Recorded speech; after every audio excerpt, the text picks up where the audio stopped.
Continuando con el bloque de tejido nervioso, vamos a desarrollar un poco el tema de médula espinal. Es muy importante que antes de eh, ver esta clase repasen un poco sobre la anatomía de esta estructura. La médula espinal lleva los impulsos a los nervios raquídeos, que son 31 pares. Es una manera de mantener una comunicación entre el encéfalo y el resto del cuerpo humano a través de los nervios raquídeos. Podemos hablar que está ubicada en el conducto espinal o raquídeo que está en el centro de las vértebras y está recubierta por unas capas que son las meninges, y también circula alrededor o entre la médula espinal el líquido cefalorraquídeo. Esta imagen que ven a la izquierda es una resonancia magnética donde podemos observar esta estructura, formas más o menos cuadradas, que serían las vértebras, y esta estructura alargada que está en el centro sería la médula espinal. Si hacemos un corte transversal de la médula, de las vértebras o de la columna vertebral, podemos observar que en el centro de las vértebras hay una estructura que corresponde a la médula espinal y que está estrechamente relacionada con los nervios que van a darle sensibilidad o a generar una respuesta motora en todo el cuerpo humano. La médula espinal mide aproximadamente 45 centímetros y cada nervio espinal está unido a sus segmentos. Según su ubicación, son anteriores o ventrales o posteriores o dorsales. Desde el punto de vista anatómico, la médula espinal está relacionada con la columna vertebral y se divide en 4 segmentos principales. La superior es la columna cervical, luego sigue la columna torácica, la columna lumbar y la porción sacra. Por toda la columna vertebral se encuentra la médula espinal. Ahora, desde el punto de vista anatómico, la médula espinal, según en la región donde se encuentre, puede tener variaciones, tanto en su forma, por ejemplo, en la cervical es ovalada, pero la lumbar es redondeada o ovalada, o sacra es redondeada, y en las características del asta anterior y del asta posterior. Ahora, ¿cómo es eso del asta posterior y del asta anterior? Recuerden que en la clase del tejido nervioso les expliqué que la sustancia gris es la porción más central de la médula espinal, está formada por los cuerpos o las somas de las neuronas, y la sustancia blanca está en la periferia. La médula espinal se divide en una porción anterior y una posterior. De la sustancia gris, la que está en la región posterior se va a llamar asta posterior, y la que está en la región anterior se va a llamar asta anterior. En el centro de la sustancia gris se encuentra el canal ependimario, y a los lados de la asta anterior y de la asta posterior se encuentran las astas laterales. Como pueden observar en esta caricatura, según en la región donde podemos observar la médula espinal, las características morfológicas permiten que se puedan diferenciar. Ahora, la médula espinal está recubierta por 3 capas que la protegen hasta cierto punto. La que está más cercana o adherida o unida a la médula espinal es la pía madre, luego sigue la aracnoides, y la que está más externa es la dura madre, de las cuales vamos a hablar más adelante. Esto es un corte histológico que ha sido tratado con hipernación argéntica, donde la zona central se refiere a la sustancia gris, esto sería la sustancia blanca, y lo que rodea, recubriendo esta médula espinal, serían las meninges. En el centro vemos la estructura circular, que sería el canal ependimario. En la sustancia gris, recordemos que los nervios llegan por la porción posterior, los sensitivos, y llegan al asta posterior.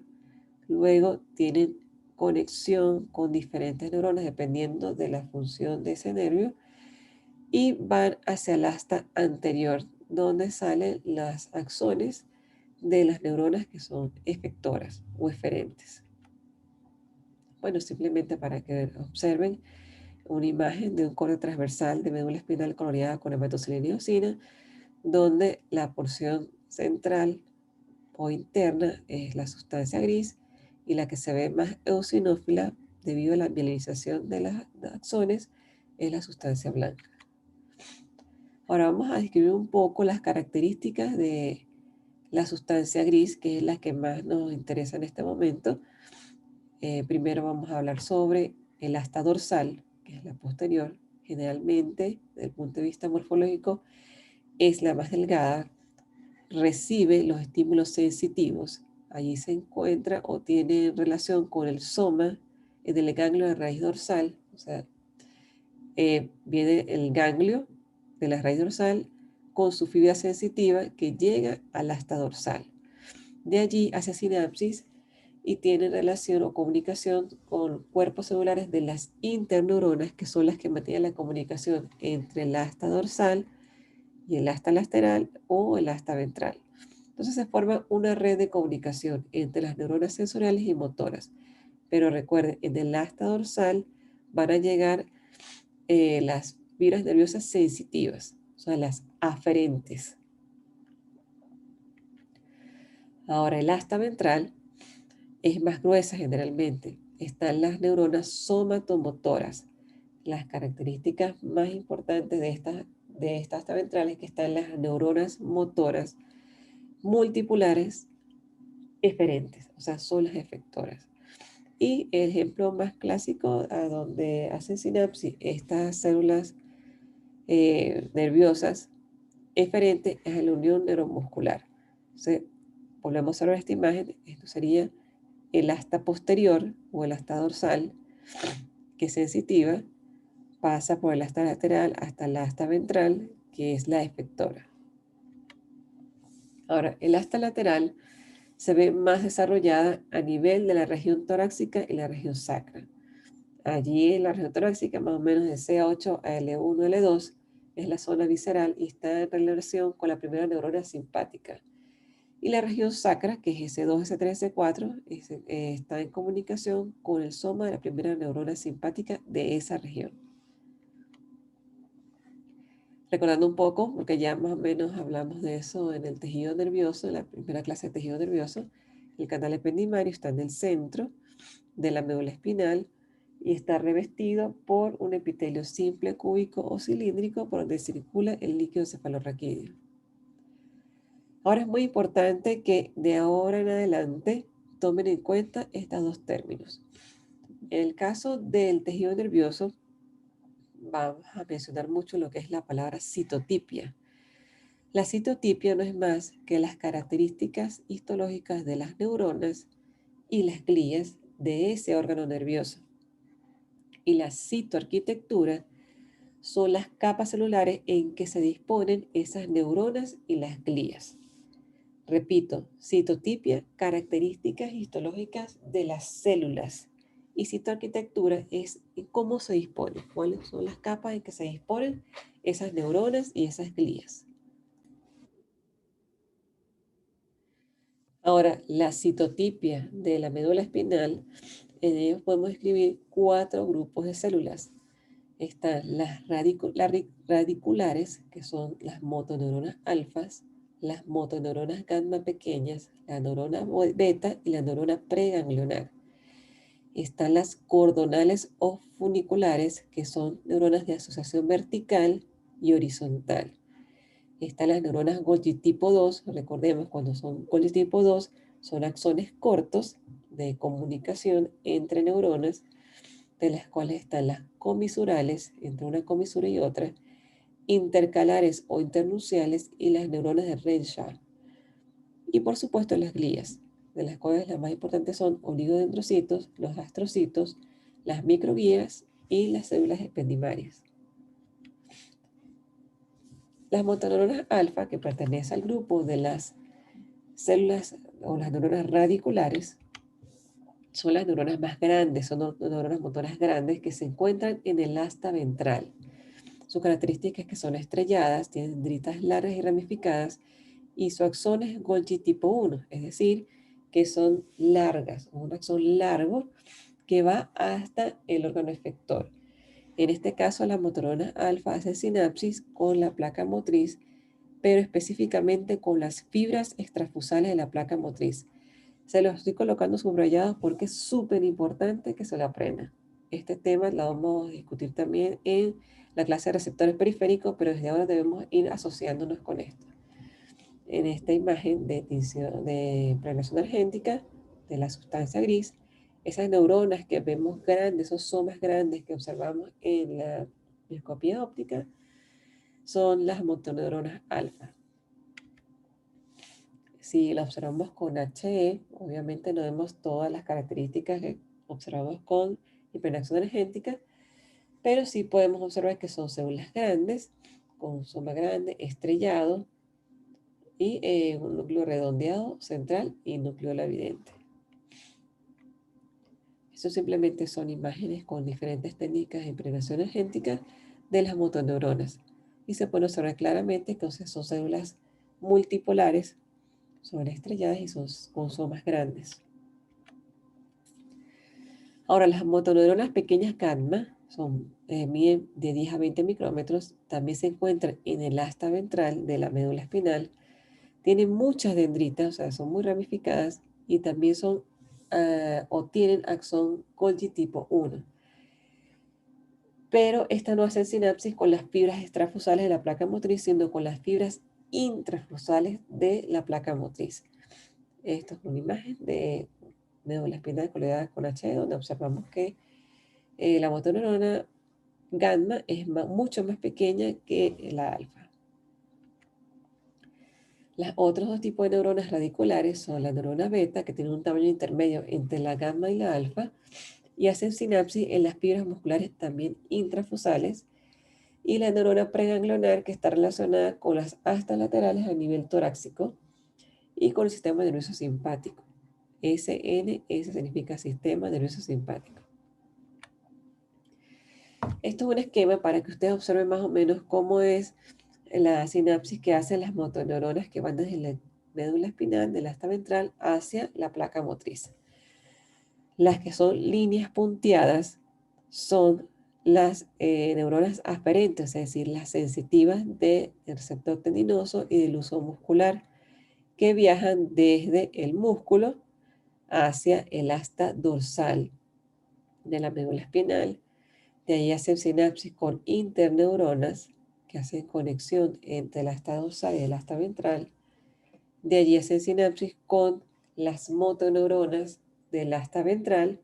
En este caso, esta línea sería la neurona alfa y aquí sería la neurona gamma. La neurona alfa va, o la motoneurona alfa, hacia las fibras extrafusales y la gamma hacia las fibras intrafusales, como podemos observar en este esquema. En este esquema es un poco más entendible, donde observamos las fibras aferentes, las que llevan la información sensitivas. Estas estructuras amarillas serían las fibras intrafusales a nivel muscular y la roja sería la extrafusal. Entonces podemos observar que la fibra eferente, el axón de la motoneurona alfa, hace sinapsis en la placa motriz, pero las fibras extrafusales y la fibra eferente de la neurona gamma hace sinapsis con las fibras intrafusales. Ahora, las motoneuronas cordonales o funiculares son de asociación vertical, es decir, entre el asta dorsal y el asta ventral, y horizontal. ¿Qué quiere decir esto? Entre un asta dorsal del lado derecho hacia el lado izquierdo, viceversa, o del asta ventral de ambos lados, de lados contralaterales. Se encuentra en la sustancia gris, en la área sensitiva principalmente, son multipolares, tienen dendritas cortas y ramificadas. Por lo tanto, su axón son Golgi tipo 2. Ahora, este tipo de neuronas se disponen en cordones, que son especie de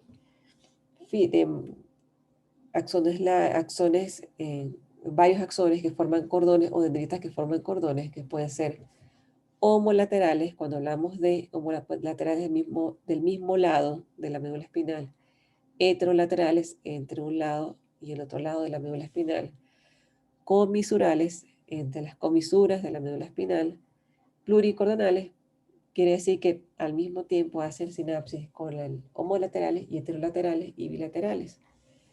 Y también esa asociación intersegmentaria entre un segmento y otro de la médula espinal, intrasegmentaria y suprasegmentaria. En este esquema, solo quiero que observen o entiendan un poco lo que quiere decir la sinapsis entre las neuronas cordonales o foniculares. Si observamos la leyenda, nos habla de un tipo de neuronas de asociación intersegmentaria entre un segmento de la sustancia gris. En la zona de arriba habrá una asociación homolateral, es decir, entre el asta, puede ser dorsal y ventral, del mismo lado. En la de abajo habla de una asociación heterolateral, es decir, entre, en este caso, el asta dorsal de un lado hace sinapsis con el asta parecida lateral o ventral del otro lado de la sustancia gris. Y en el centro es una asociación homo y heterolateral. ¿Qué quiere decir? Hace una asociación entre neuronas del mismo lado y con neuronas del lado contralateral de la médula espinal. Las neuronas Golgi tipo 2 son con axones cortos. En la sustancia gris son consideradas interneuronas y la asociación es principalmente horizontal. Su soma es pequeño, es multipolar, pero es muy ramificado.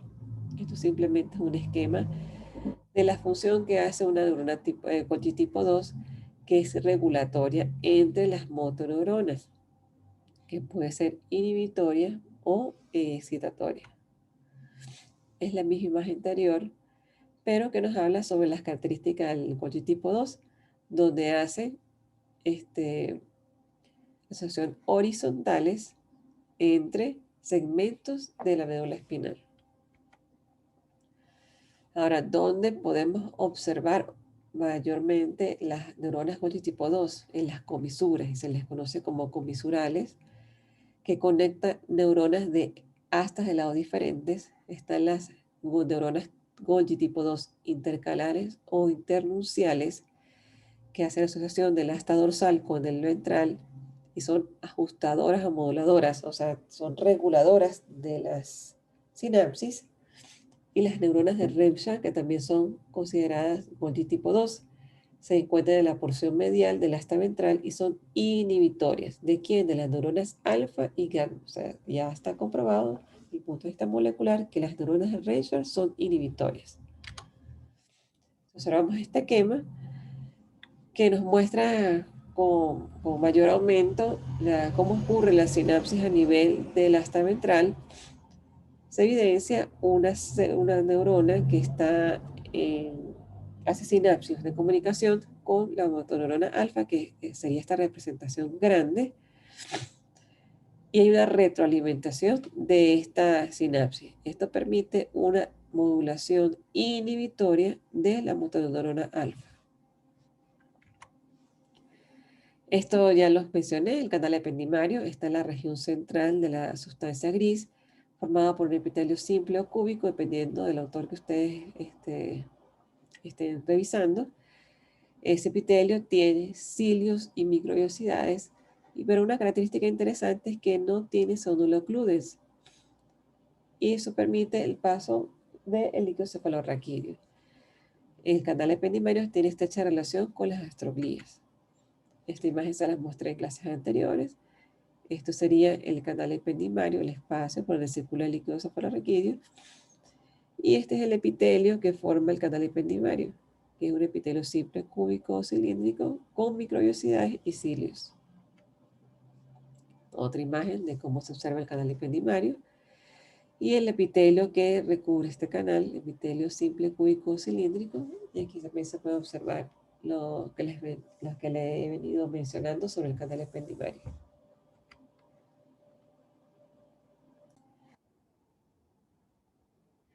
Ya mencionamos la citotipia de la médula espinal.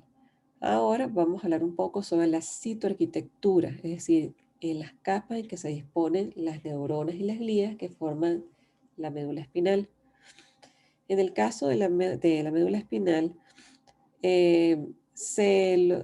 a través de los años se ha estudiado cómo se disponen esas neuronas y se le llamó esquema o láminas de Rexed, que fue descrito por primera vez en 1952, donde se describe desde el asta dorsal hasta el asta ventral la disposición de las neuronas en zonas del 1 al 10 y también se les ha dado un nombre.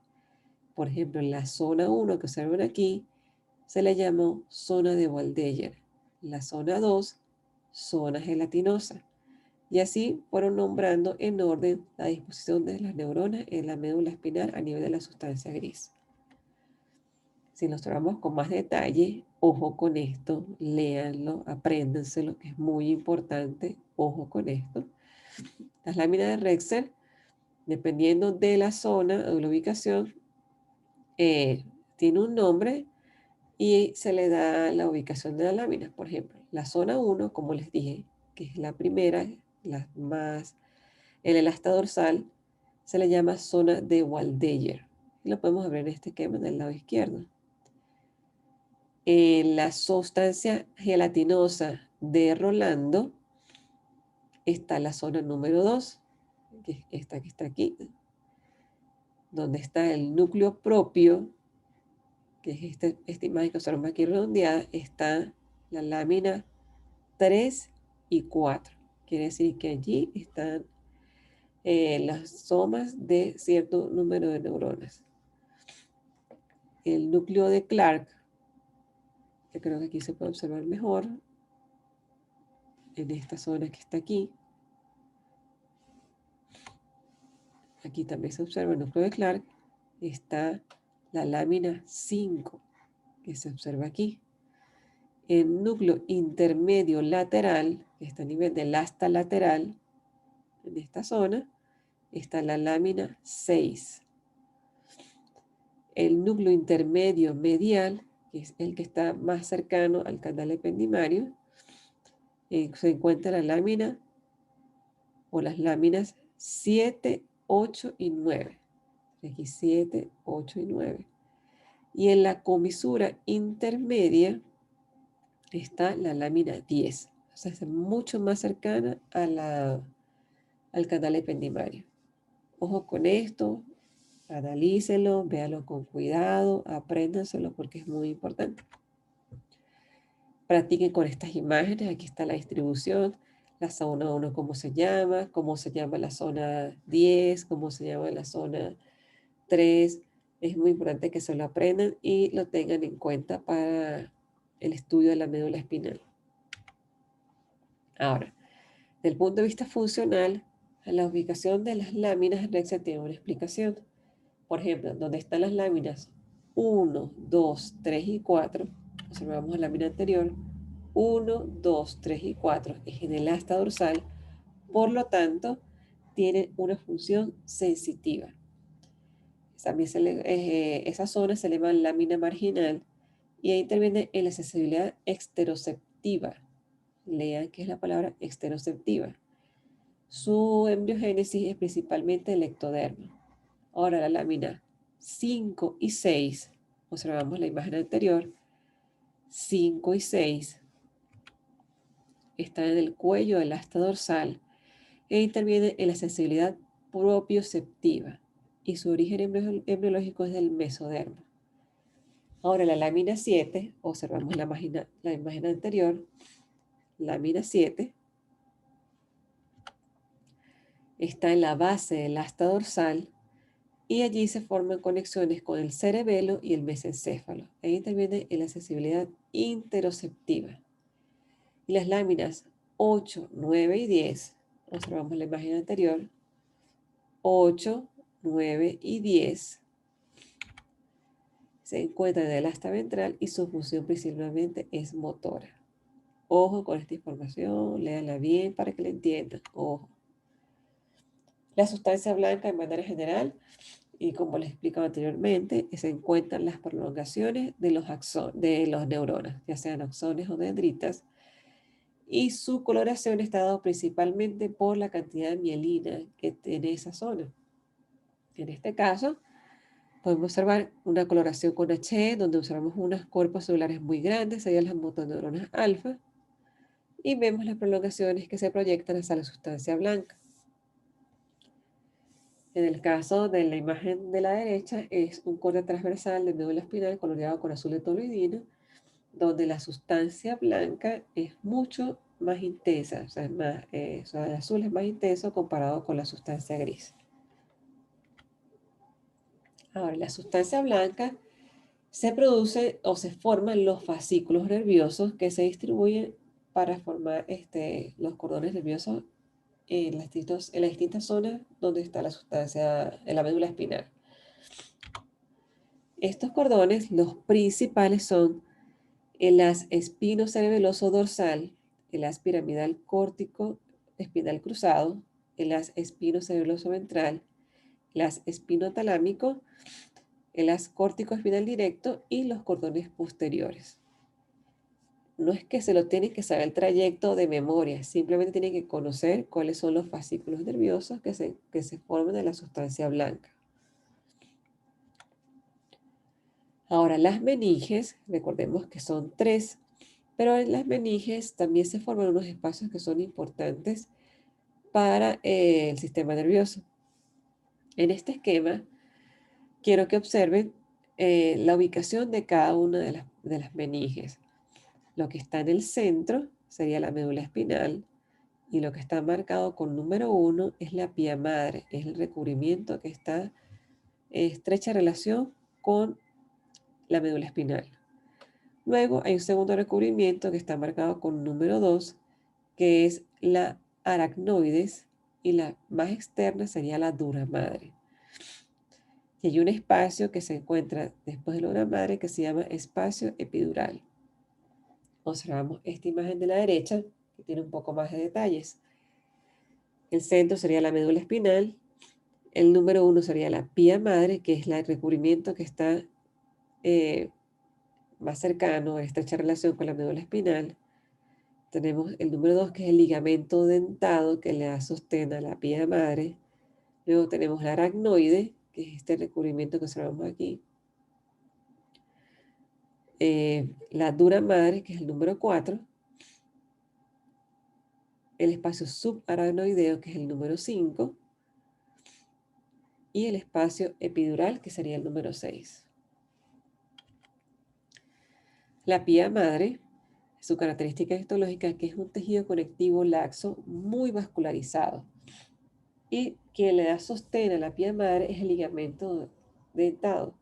También podemos encontrar fibras elásticas reticulares que se adhieren al tejido nervioso, es decir, a la médula espinal. También tiene relación con los astrocitos, hay macrófagos, hay células cebadas y linfocitos. Este esquema solamente quiero que observen de nuevo las características de la pía madre. En este caso, este esquema se refiere más a la pía madre que se ubica a nivel craneal, pero tiene las mismas características histológicas. Entonces, esta imagen sería la médula espinal y muy adherida a ella sería la pía madre. Ahora, desde el punto de vista anatómico histológico, podemos escribir que la pía madre tiene una superficie interna que penetra los surcos y se prolonga las raíces, una superficie externa que corresponde o que está relacionada con la cavidad subaracnoidea, se une a la dura madre por tractos de tejido conectivo en los extremos, forma los ligamentos dentados en las caras laterales. En el caso del extremo superior se continúa con la pía madre del encéfalo y el extremo inferior se continúa con el cono medular, la cola de caballo que tiene que ver a nivel sacro, el filum terminal hasta el fondo del saco dural. Esto es un corte histológico coloreado con H. Esto sería la sustancia blanca en la médula espinal y lo que está señalado con flechitas es la pía madre. Ahora, la aracnoide también está formada por tejido conectivo laxo.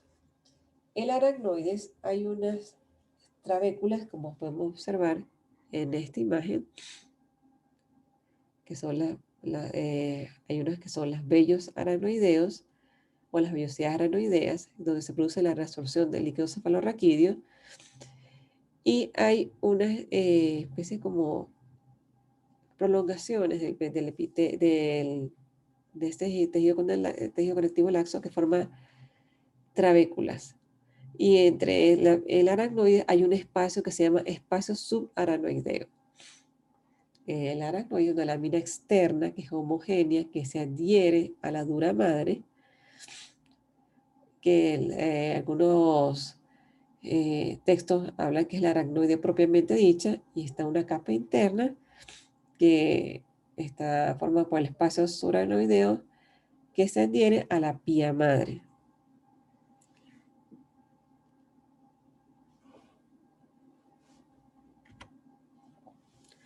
Esto simplemente es un corte histológico coloreado con HE, donde se puede observar las células que forman parte del aracnoide y el tejido conectivo laxo subyacente.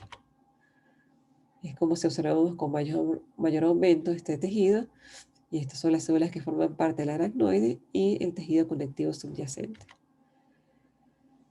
Ahora, la dura madre no es tejido conectivo laxo, sino tejido conectivo denso y regular que puede estar rodeado por tejido adiposo, es la capa más externa.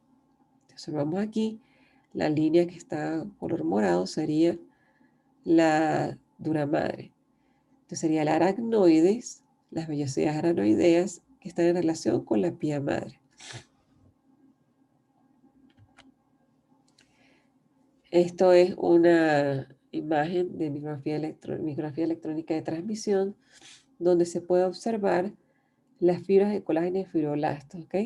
Y donde están las flechas, se describe que en la dura madre, además de tejido conectivo denso regular, hay fibras de fibras elásticas. Esta imagen nos permite ver un poco más detallado las características de las meninges, donde se puede observar de la región más externa sería la dura madre, tejido conectivo denso irregular, y estarían las características del aracnoide, más o menos de aquí hasta aquí sería el aracnoide, y aquí estaría el espacio subaracnoideo con las trabéculas aracnoideas. Ahora, al igual que la pía madre, existen características anatómicas de la dura madre. Tiene una capa interna o fibrosa, que es menos vascular. Histológicamente tiene capas de células más aplanadas y está en estrecha relación con aracnoides.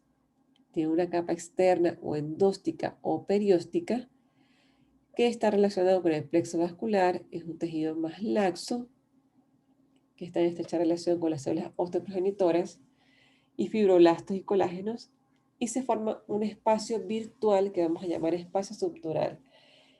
Del punto de vista clínico, tanto el espacio subaracnoideo como el subdural son muy importantes en el caso del traumatismo, porque es donde se forman los hematomas, donde se acumula sangre, que pueden llevar a una compresión de la médula espinal o a nivel del encéfalo. El extremo superior de la dura madre se continúa con la dura madre craneal y se adhiere al foramen magno y al atlas, y el extremo inferior llega hasta el fondo del saco dural y recubre la cola de caballo y el filum terminal. Es muy importante, y les recuerdo que estudien anatomía de la médula espinal y de la columna vertebral para que entiendan la ubicación de estas características. Ahora, existen ligeras diferencias entre la meninge craneal y la meninge espinal. Por ejemplo, en la meninge craneal, la dura madre está adherida a la cara interna del hueso, o sea, de los huesos craneales. En cambio, en la médula espinal o en la meninge espinal, la dura madre no está adherida a la cara interna del hueso. La dura madre en la meninge craneal forma los senos venosos, en cambio, en la región espinal está rodeada de tejido adiposo. En la región craneal está relacionada con las vellosidades aracnoideas. Recordemos que allí es donde se produce la reabsorción del líquido cefalorraquídeo. Pero en la meninge espinal, junto con la pía madre, forma el ligamento dentado que divide el espacio subdural en anterior y posterior. Ahora, de manera sencilla, los plexos coroideos es donde se forma el líquido cefalorraquídeo. En este esquema podemos observar las características del plexo coroideo, que es un epitelio simple cúbico.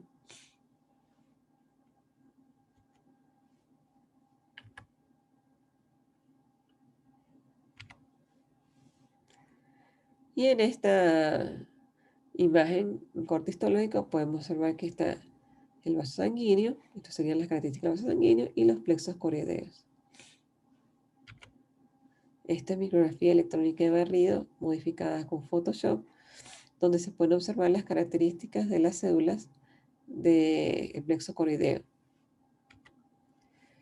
Ahora, el líquido cefalorraquídeo es un líquido que es transparente, donde hay una serie de nutrientes o de minerales o de sustancias que permiten la nutrición del tejido nervioso. En este caso podemos hablar de la médula espinal.